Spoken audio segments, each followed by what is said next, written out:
Irmãos e irmãs, vamos a mais um momento da nossa liturgia da palavra. Momento de fé, de introspecção, de meditação. Vamos deixar Deus nos falar através da liturgia veiculada na Igreja Católica Apostólica Romana no mundo inteiro. Liturgia de 28 de janeiro de 2022, sexta-feira, dia de São Tomás de Aquino, presbítero e doutor da Igreja. A cor dos paramentos litúrgicos é branca.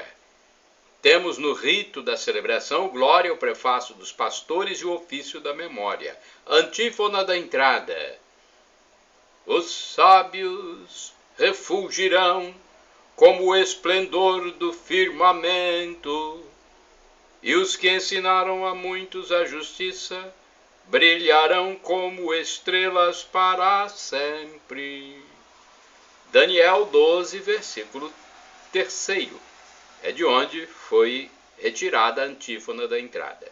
Oração do dia. Ó Deus, que tornaste Santo Tomás de Aquino um modelo admirável pela procura da santidade e amor à ciência sagrada, dai-nos compreender seus ensinamentos e seguir seus exemplos. Por nosso Senhor Jesus Cristo, vosso Filho, na unidade do Espírito Santo.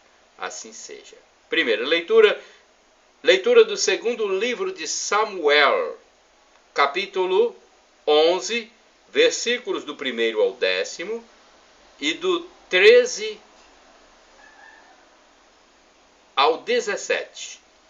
No ano seguinte, na época em que os reis costumavam partir para a guerra, Davi enviou Joabe com seus oficiais e todo Israel, e eles devastaram o país dos amonitas e sitiaram Rabá. Mas Davi ficou em Jerusalém. Ora, um dia ao entardecer, levantando-se Davi de sua cama, pôs-se a passear pelo terraço de sua casa e avistou dali uma mulher que se banhava. Era uma mulher muito bonita. Davi procurou saber quem era essa mulher. E disseram-lhe que era Betsabeia, filha de Eliã, mulher do hitita Urias. Então Davi enviou mensageiros para que a trouxessem. Ela veio e ele deitou-se com ela. Em seguida, Betsabeia voltou para casa. Como ela concebesse, mandou dizer a Davi: estou grávida. Mandou também esta ordem a Joabe. Aliás, Davi mandou esta ordem a Joabe: manda-me Urias, o hitita. E ele mandou Urias a Davi. Quando Urias chegou, Davi pediu-lhe notícias de Joabe, do exército e da guerra. E depois disse-lhe: desce à tua casa e lava os pés. Urias saiu do palácio do rei e em seguida este enviou-lhe um presente real. Mas Urias dormiu à porta do palácio com os outros servos do seu amo e não foi para casa. E contaram a Davi, dizendo-lhe: Urias não foi para sua casa. Davi convidou-o para comer e beber à sua mesa e o embriagou. Mas ao entardecer ele retirou-se e foi se deitar no seu leito, em companhia dos servos do seu senhor, e não desceu para sua casa. Na manhã seguinte, Davi escreveu uma carta a Joabe e mandou-a pelas mãos de Urias.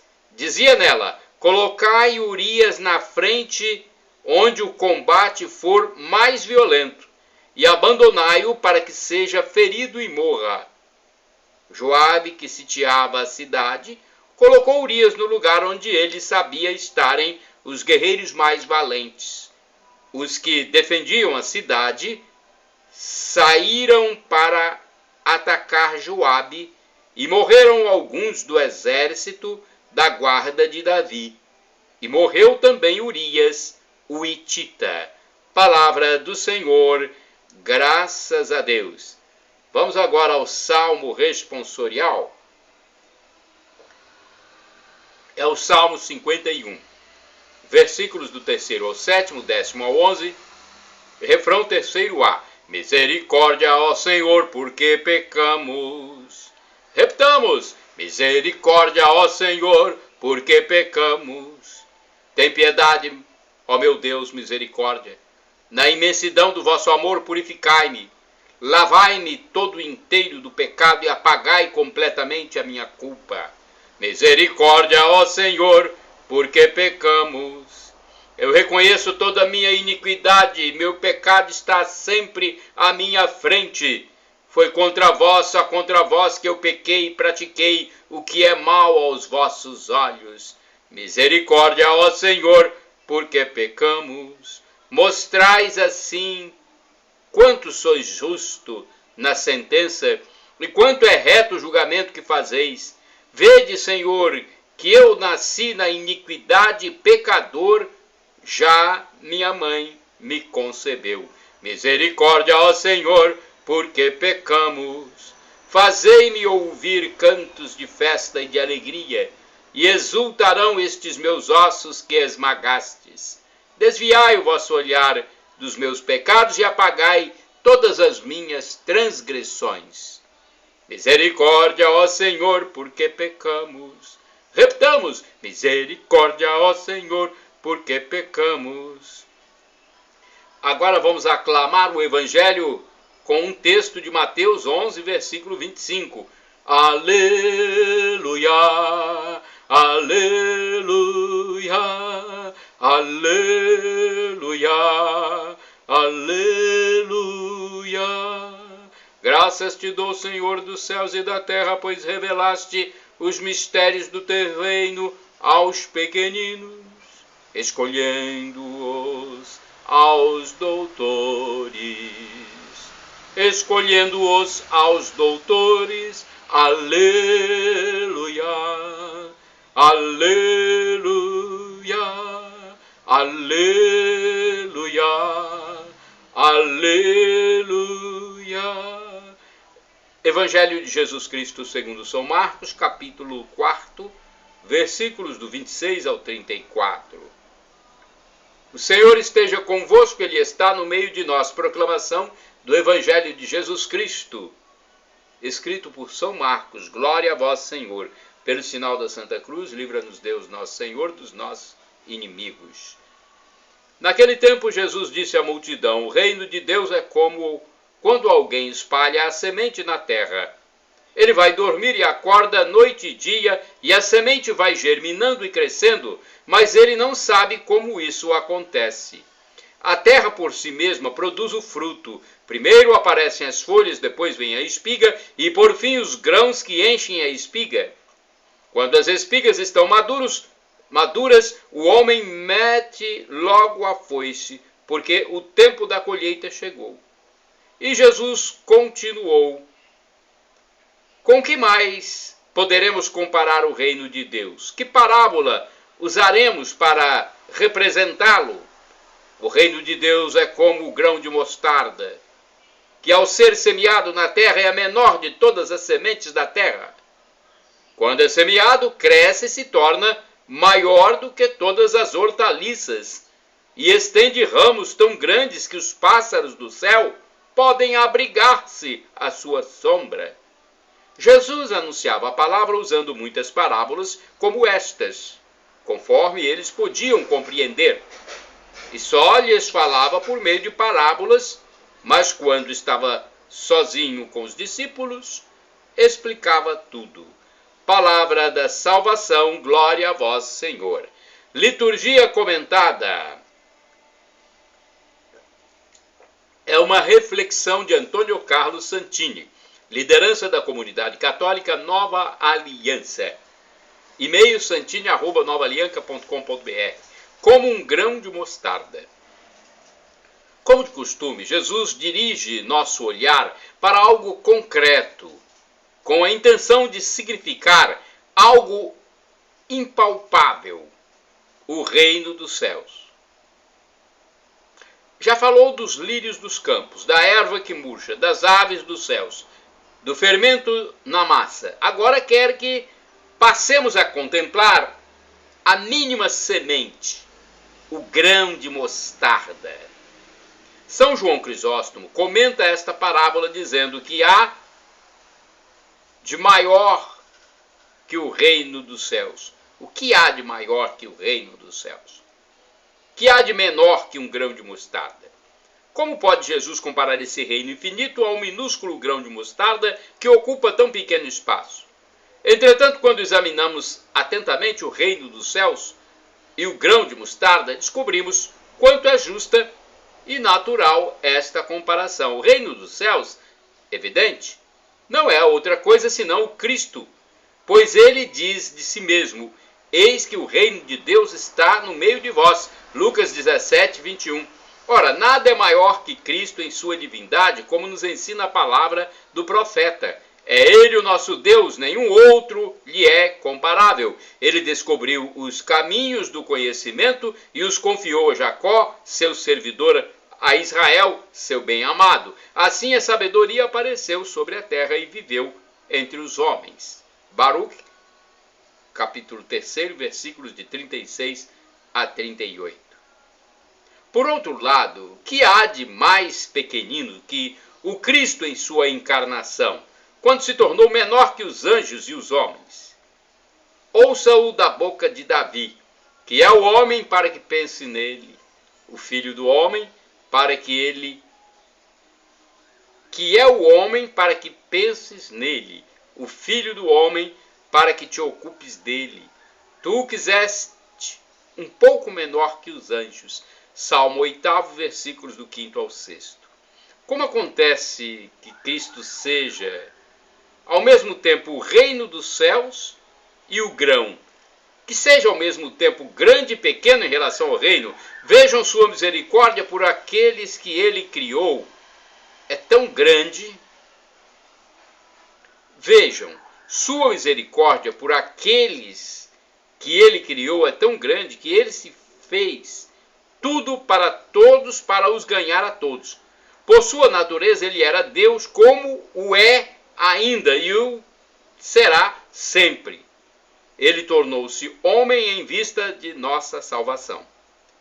Que profundidade da riqueza, da sabedoria e da ciência de Deus. Suas decisões são insondáveis, impenetráveis os seus caminhos. Romanos 11, versículo 33. É um texto da carta de São Paulo. Que profundidade da riqueza, da sabedoria e da ciência de Deus. Suas decisões são insondáveis, impenetráveis os seus caminhos. O grão pelo qual o mundo foi feito, as trevas dispersadas, a igreja renovada. Como é grande a força deste grão suspenso na cruz. Enquanto estava ali cravado por uma simples palavra, soltou do madeiro o ladrão para o mergulhar nas delícias do paraíso. Do lado aberto pela lança, este grão deixou manar uma bebida de imortalidade para os sedentos. Semeado no jardim, mergulhou as raízes até os infernos. Dali fez saírem as almas e em 3 dias conduziu-as ao céu. Semeia este grão no jardim da tua casa. Orai sem cessar, irmãos e irmãs. Se o grão morre, produz muito fruto. João 12, versículo 24b. Vamos ao santo do dia. É um texto do padre Evaldo César de Souza, missionário redentorista, que escreve para o site a12.com. Da minha parte, podem acessar meus endereços eletrônicos e usar à vontade para evangelização, para tentar salvar almas. Entre no meu blog, repórterpaulomaciel.blogspot.com, facebook.com/Paulo Maciel da rádio, canal no YouTube Paulo Roberto Maciel, Instagram Paulo Roberto Maciel 6/. Foi Jesus quem mandou: ide pelo mundo e evangelizai, o que de graça recebestes, deem também de graça. São Tomás de Aquino é o santo do dia 28 de janeiro. Tomás nasceu em 1225 na Campânia, em uma família feudal italiana. Ingressou no mosteiro beneditino de Monte Cassino aos 5 anos de idade, dando início aos estudos que não pararia nunca mais. Ainda jovem, mesmo com a resistência da família, fez-se dominicano. Em Paris estudou com o grande santo e doutor da Igreja Alberto Magno. Depois se tornou conselheiro dos papas Urbano IV, Clemente IV e Gregório X, além do rei São Luís de França. Também lecionou em grandes universidades de Paris, Roma, Bolonha e Nápoles, e jamais se afastou da humildade de Frei, da disciplina que cobrava tanto de si mesmo quanto dos outros e da caridade para com os pobres e doentes. Grande intelectual, vivia imerso nos estudos, chegando às vezes a perder a noção do tempo e do lugar onde estava. Sua norma de vida era oferecer aos outros os frutos da contemplação. Sábios e políticos tentaram muitas vezes homenageá-lo com títulos, honras e dignidades, mas Tomás sempre recusou. Tomás de Aquino morreu muito jovem, sem completar os 49 anos de idade, em 7 de março de 1274. É padroeiro das escolas públicas, dos estudantes e dos professores. Reflexão: Tomás de Aquino foi doutor da Igreja, professor de teologia, filosofia e outras ciências nas principais universidades do mundo em seu tempo. Frei caridoso, estudioso dos livros sagrados, muito se falou e se fala e se falará deste santo, cuja obra perdura ao longo dos séculos. Oração. Rezemos.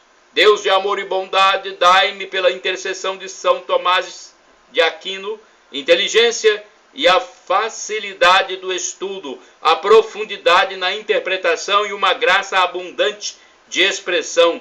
Fortificai meu estudo, dirigi o seu curso, aperfeiçoai seu fim. Vós que sois verdadeiro Deus e verdadeiro homem, e que viveis nos séculos dos séculos. Amém. Santo Tomás de Aquino, rogai por nós. Shalom Adonai, uma expressão hebraica que significa a paz de Deus, é o que eu desejo para todos vocês. El Shaddai, também do hebraico, significa Deus onipotente, Deus todo-poderoso. Ele proverá, creia, se for para o seu bem, ele providenciará. E Maranatá, do aramaico, dialeto de Jesus, significa vinde, Senhor Jesus. Ou Maranata, como dizem nossos irmãos separados, os evangélicos ou protestantes. Não importa, porque somos todos irmãos e cristãos e o significado é o mesmo. Vinde, Senhor Jesus, vem, Senhor, Senhor vem. Refere-se, esse termo, ao dia do juízo final, quando Jesus voltará e será o juiz pleno, o juiz do mundo. É o juízo final, fim da história, a parousia. E Deus só nos pede nossa reconciliação, ou seja, que confessemos os nossos pecados. É a humildade, é o arrependimento. Confessando nossos pecados, nós teremos a vida eterna quando do juízo final. E viveremos, a partir de então, como anjos. A felicidade em plenitude, o gozo eterno. Arrependa-se dos seus pecados. Senhor, perdão pelos meus pecados, de atos, omissões e pensamentos. Pecados que acontecem a cada átimo de segundo. Perdão, Senhor.